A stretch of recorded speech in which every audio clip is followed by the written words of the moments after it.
Hi, my Scorpions. What's going on? This is your monthly forecast for the month of May 2016. Welcome. Thanks for joining me. Very briefly and quickly before we get into your horoscope, I just want to remind you guys that this is a generalized horoscope for anyone that has their sun, moon, rising / ascendant sign, any of those in the sign of Scorpio. But if you would like me to take a look at your personal situation or just your personality in general and give you my analysis on it, I would love to help you out by giving you a reading. So you can shoot me an email, which is in the description box, and I will send you all the information on how to set up and schedule and pay for a reading with me. All right, now on to your May horoscope. Scorpio, my fellow Scorpions. This month of May, there is a big emphasis on our 7th house, which is relationships, and also our 8th house, which is like deep, intimate bonding relationships.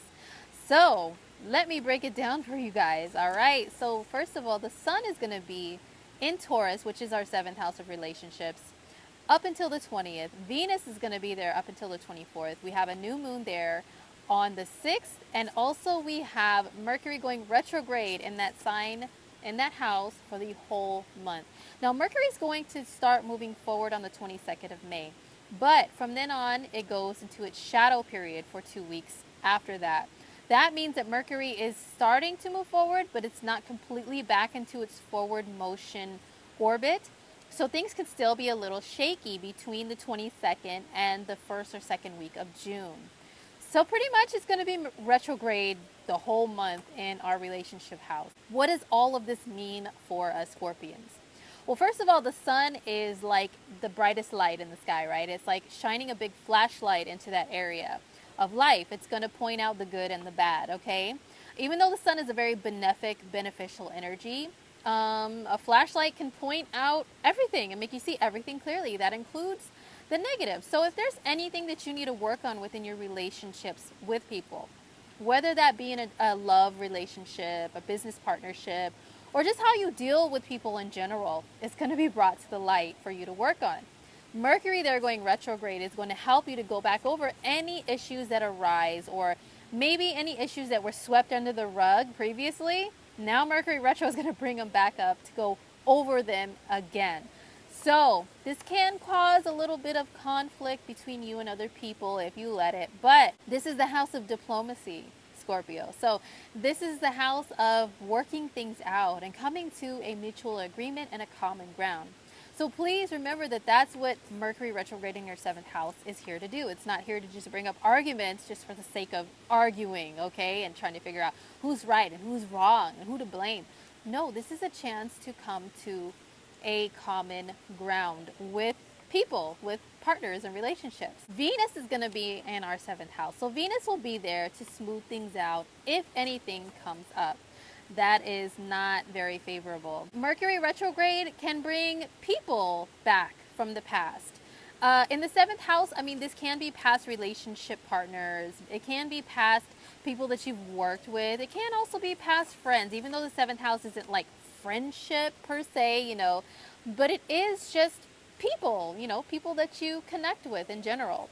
So Mercury retrograde can bring people back to you physically. People can start popping up on your Facebook Messenger, in your text messages or in your emails or what have you. Hey, how have you been? How's it going, Scorpio? Haven't heard from you in a long time, you know. So that can definitely happen.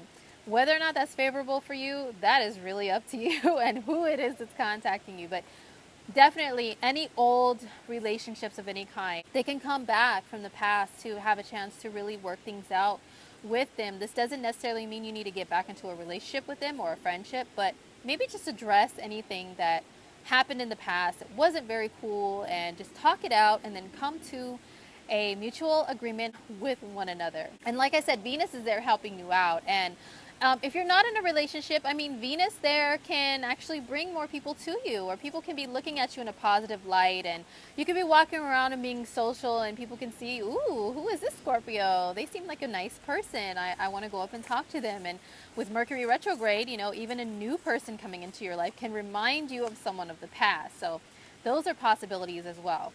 With the new moon happening on the 6th of May. This new moon is activating all of your air houses, okay? That means communication and thinking. So the new moon is in Taurus, which is your 7th house of partnership and relationship. And it's making an aspect to Pluto, which is in Capricorn. That's your 3rd house of your rational, logical thinking and communication with other people. It's also making a positive trine aspect to Jupiter, which is in your 11th house of groups and organizations, and this is in the sign of Virgo. The new moon is going to bring something that is triggering all of those areas of life, expanding within groups of people. That can mean gaining new friends, communication, maybe new ways, transforming the way that you communicate with other people, and then partnerships with others. So all of that stuff is actually pretty supportive. The retrograde motions can kind of bring things back up again from the past, as I mentioned, into the surface to work on.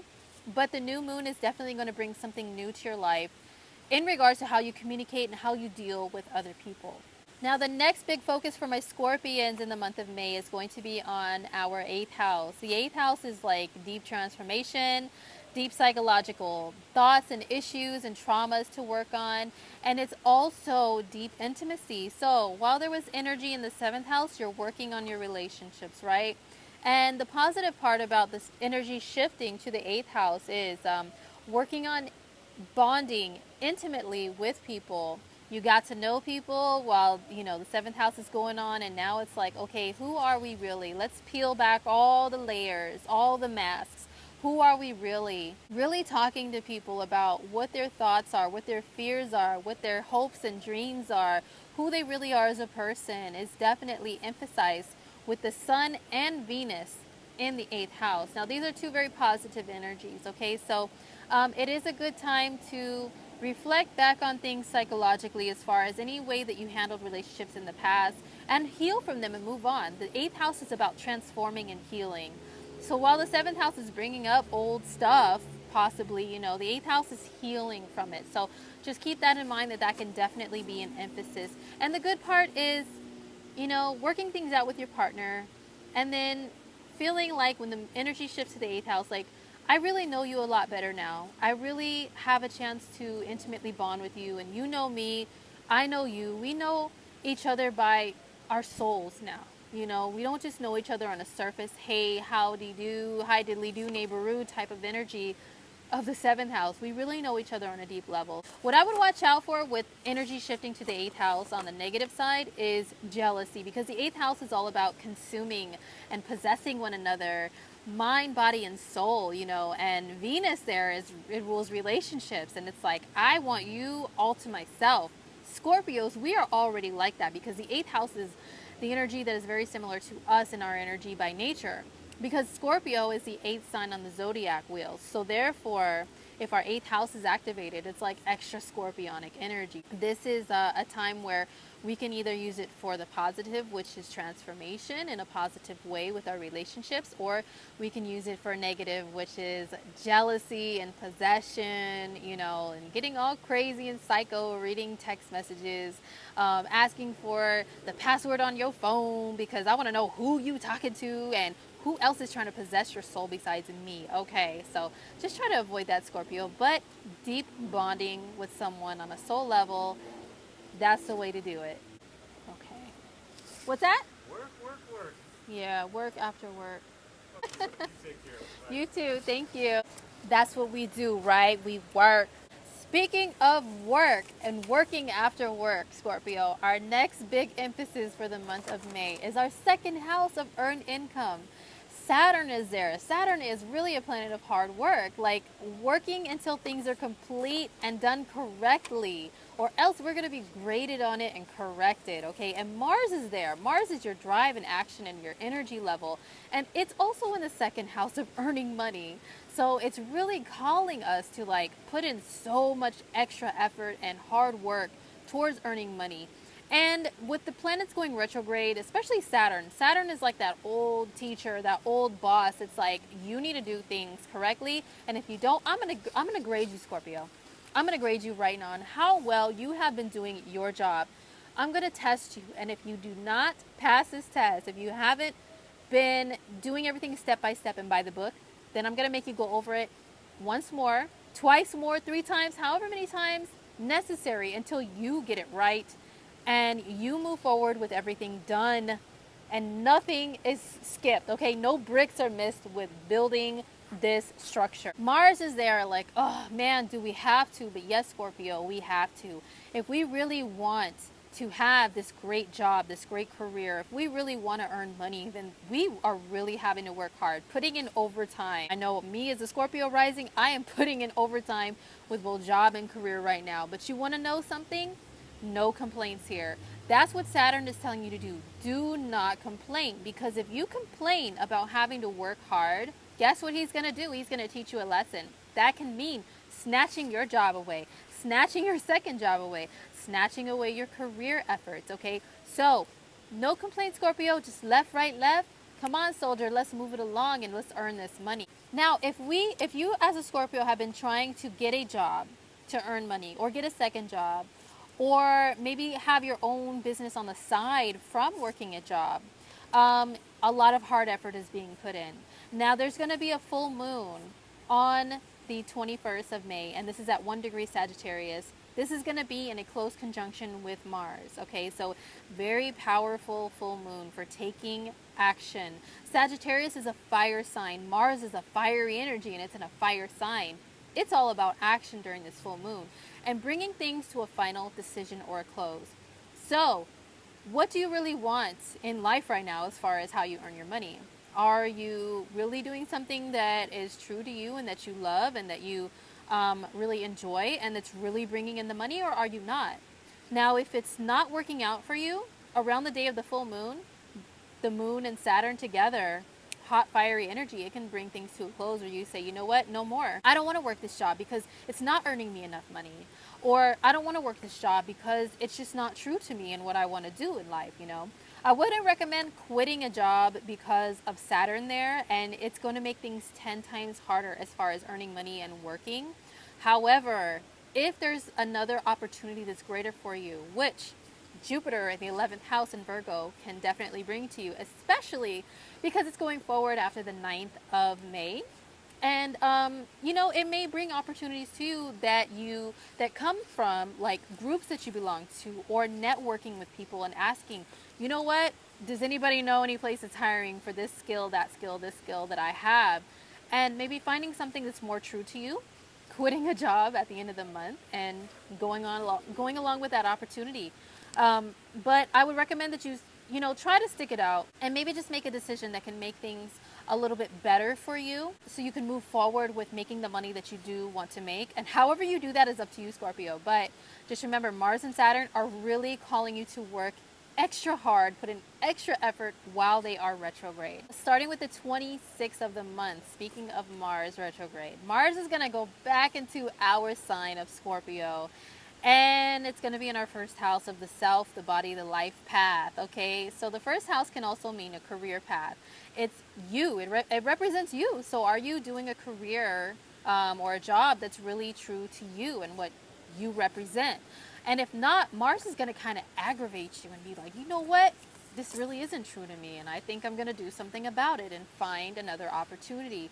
Mars in the first house on a negative side, just being completely honest, whatever planet is in your first house, you wear it like a badge.